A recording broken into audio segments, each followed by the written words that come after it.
Hi, this is John Okoro, and welcome to this week's Auspicious Agile video blog. This week we're going to talk about using Kanban as an Agile method. Now we're going to take a look at a few areas. First, I'll give an introduction as to what Kanban is. Then we'll talk about using Kanban for production support. We will also discuss using Kanban for shared services and other applications that can be very beneficial. And then we'll take a look at scaling Agile with Kanban and some ways that that can be beneficial. So what is Kanban? Well, it's a visual approach that we're able to use just like in most Agile methods where we have a big visual view that we can see. Now Kanban is a little different from Scrum in that it uses a continuous flow. So that means that we don't just have a set time box, but things are continually flowing through the value stream and going out into our production environments and into live usage. We have work in process limits, so we keep things limited on the amount of work in process at any time. And we keep track of our lead time or our cycle time, which is the time it takes for something to go from ready until done or ready to be deployed.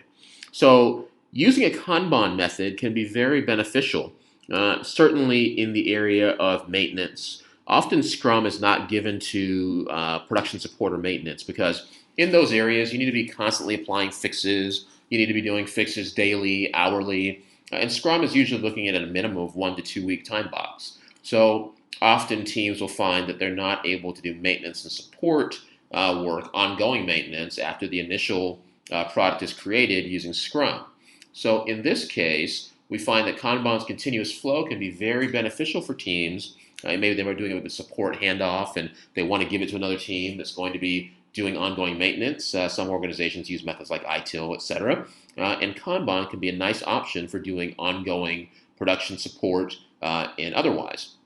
Now, that continuous flow of Kanban allows us to be able to deliver hourly, daily. We can make updates, like a company I worked with in China recently that was working on basically every day making updates to an app that they had.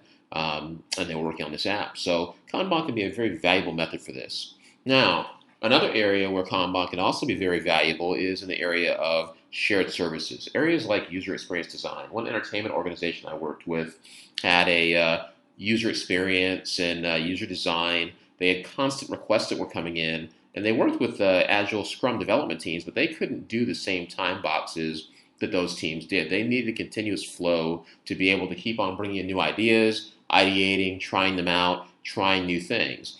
So that was very beneficial to use a Kanban, or in our case, we use a Scrumban approach. We can also use it for systems teams, which are doing maintenance of or builds of preparing for releases for Agile teams. Maybe you have a database or data services, shared service team that's creating databases and schema and otherwise, and you want to be able to use it there, and that continuous flow can be very beneficial for those requests. And maybe you have an architecture team. So for instance, as in SAFe, there's architecture runway being created, enterprise architecture, and that continuous flow is really beneficial as well that we can get from Kanban. So let's take a look now at Scaled Agile. Scaled Agile framework I'm looking at here, which is a very popular framework for scaling Agile to the enterprise level. And this is a preview of version 4 of the Scaled Agile framework. And there's two things I want to look at here with relation to Kanban. The first one is at the portfolio level.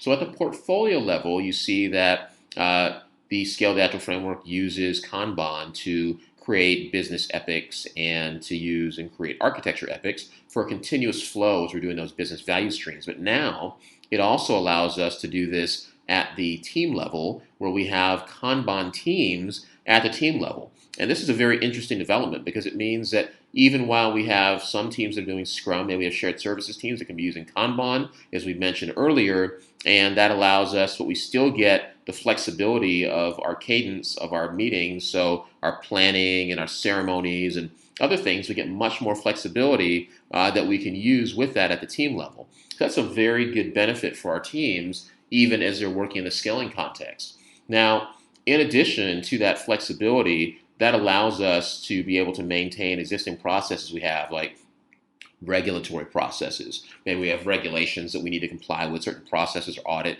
that we need to be incorporating into our development process for our products, or we have other legal processes that we also need to maintain and retain in the environment. And we are able to do that much more easily with Kanban than with Scrum, because Scrum has a very set time box, 2 to 4 weeks. Our planning, our sprint preview, and our sprint demo, and those things are very set. So sometimes the fact that Kanban is not the same as Scrum actually gives us a little more flexibility to meet those regulatory and legal and other requirements, to work with shared services and to work with other teams that may need to be able to vary their cadence a little bit. So those are some thoughts for Kanban. As always, stay agile, and thank you so much for listening.